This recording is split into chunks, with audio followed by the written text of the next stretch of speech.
ክብርነቱ አባቴን ከለቀቁት እርሶ ቆሞ እንዲሄዱ ማድረግ ይችላልው ትላለች። If you let my dad go, I can make you stand up and walk, your honor.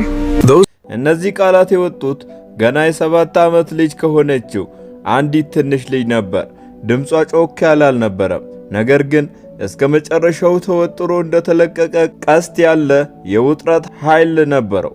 ምንም ነገር እንደማይቀራት ሁሉ ያላትን ሁሉ አሟጣ እንደምትጠቀም ሰው አይነት ኃይል የፍርድ ቤቱን አዳራሽ ሰንጥቆ በማለፍ ያንን ፍርድ ቤት ከመሰማቱ በፊት ያለውን ትንፋሽ የሚሰርቅ አስፈሪ ዝምታ በጣጠሰው። ያገኘችው መልስ ግን በሚያቆስል ቅዝቃዜ የተሞላ አንዲት አረፍተ ነገር ነበረች። ይህ የፍርድ ቤት እንጂ የተንኮል ቦታ አይደለም። ተአምራት ሕግን አይለውጠውም። በሚቀጥለው ሰከንድ መላው ክፍሉ በጩኸት ታወከ። ጠበቆች ተሳለቁ። የሪፖርተሮች አይኖች በደስታ በርተው የኮምፒውተሮቻቸውን ቁልፎች ይደበድቡ ጀመር። አንዳንዶች ደግሞ እንደ ቀልድ እየቆጠሩት ዘና ብለው በሩቅና በደረቅ እይታ ይመለከቱ ነበር። በቤተሰብ መቀመጫ በኩል ሰዎች ራሳቸውን ይነቀንቁ ነበር። ማንም የሚያየውን ማመን አልፈለገም። ለነሱ ይህ ትዕይንት በውርደት የሚጠናቀቅ ድራማ ብቻ ነበር። ያረጀ ቀሚስ የለበሰች በስራ የዛሉና የተቦረበሩ ጫማዎችን ያደረገች አንዲት ትንሽ ልጅ ሆኖም ግን በሁሉም ፊት ሊፈጸም የማይችል የሚመስል ቃል ገባች። ለ15 ሙሉ ዓመታት በዊልቸር ላይ የተቀመጠውን ሰው እንዲቆም ማድረግ እንደምትችል ተናገረች። ያ ሰው ዳኛ ፋውስቶ ነበር። እሳቸው ጭካኔ የተሞላበትና ርህራሄ የሌለው ውሳኔ በመስጠት የሚታወቁ ዳኛ ነበሩ። ለ15 ዓመታት ከዛ ወንበር ላይ ተነስተው አያውቁም። በንቀት ወደ ልጅቷ ተመልክተው ግንባራቸውን ቋጠሩ። ድምፃቸው ምንም አይነት እሽታ አልነበረውም። ልጄ፣ ይህ ፍርድ ቤት ነው እንጂ ሰርከስ ቤት አይደለም። ምንም ብቲ አባትሽ መቀጣቱ አይቀርም። ይህንን የሚያቆም ምንም አይነት ተአምር አይኖርም ይሏታል። ንግግራቸውን ሲጨርሱ ሳቁ እንደገና ተሰማ። የዚህኛው ሳቅ ግን ይበልጥ የሚያቆስል ነበር። በተከሳሹ ጠረጴዛ ላይ አባቷ በካቴና ታስሮ ተቀምጦ ነበር። ያለ ቃል ያለቅሳል። የሚያለቅሰው ግን ቅጣቱ ፈርቶ ሳይሆን ልቡ ሰውየው ለልጁ በሚመልሱ ቃላቶች እየተሰበረ ስለነበር ነው። የገዛ ልጁ በጎልማሶች ፊት መሳቃ ስትሆን እያየ ነበር። ለመቆም ሞከረ። ነገር ግን የቀዘቀዘው ሰንሰለት ወደ ኋላ ጎተተው። በቃሽ የኔ ማር፣ በእኔ ምክንያት እዚህ ጋር ራስሽን አታዋርጂ ይላታል። ቬሮኒካ ግን አንድም እርምጃ ወደ ኋላ አላፈገፈገችም። ወደ ፍርድ ቤቱ መሃል ተጠግታ ቀጥ ብላ ቆመች።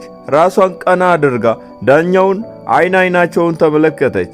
ቀስ ብላና በግልጽ እንዲህ አለች፣ እንዲሄዱ ላደርጎት እችላለሁ፣ ግን እባክዎን መጀመሪያ አባቴን ይልቀቁት ትላለች። ያ አረፍተ ነገር ዳኛው የዊልቸራቸውን እጀታ አጥብቆ እንዲይዙ አደረጋቸው። የያዛቸው ቁጣ አልነበረም፣ ይልቁንም ማንነታቸው የተጋለጠ ያህል ተሰማቸው። የዛሬ 15 ዓመት የደረሰው አደጋ እግራቸውን ብቻ ሳይሆን መልካም ነገር ይሆናል ብሎ የመጠበቅና የማሰብ ተስፋቸውንም ጭምር ነጥቋቸው ነበር። ስሜታቸውን ተቆጣጥረው በመራራ ሳቅ እንዲህ አሉ፣ መልካም 2 ደቂቃ ሰጥሻለሁ፣ ተአምርሽን አሳይኝ። ስትከሽፊ ግን ይሄንን ትረጃለሽ። ፍትህ በእንባ አይፈታም፣ በልጅ ቅዠት ላይም አይገነባም ይሏታል። የፍርድ ቤቱ አዳራሽ በሚያስፈራ ዝምታ ተዋጠ። አባትየው ያለቅሳል። እናትየው ራሷን ደፍታ እንባዋን ታብሳለች። ሪፖርተሮች ካሜራዎቻቸውን አነሱ። የአንድ ጥበቃ እጅ በዝምታ ወደ ቀበቶ ተንሸራተተ። ቬሮኒካ ረዥም ትንፋሽ ወስዳ ቀስ እያለች ወደ ዊልቸሩ ተራመደች። በዛች ትንሽና ደካማ በሚመስል እጇ ምንም ስሜት የሌላቸውን የዳኛውን እግሮች በቀስታ ነካች። መላው ክፍሉ ትንፋሹን አቆመ። አይኖቿን ጨፈነች። ድምጿ ይንቀጠቀጥ ነበር፣ ግን ወደ ኋላ አላለችም።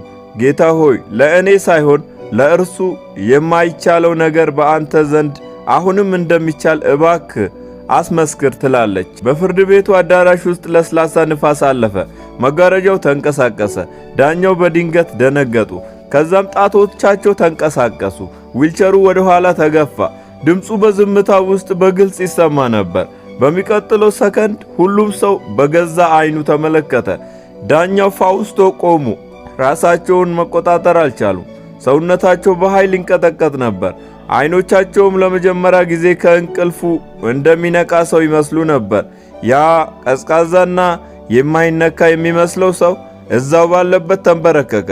በአንዲት የ7 ዓመት ልጅ ፊት በጉልበቱ ተንበረከከ። ይህ የፍርድ ሂደት እንደ እውነቱ ከሆነ ፍርድ ላይ የነበረው አባትየው ሳይሆን የሁሉም ሰው አለማመን ነበረ። ፎሎ ማድረግ እንዳይረሳ።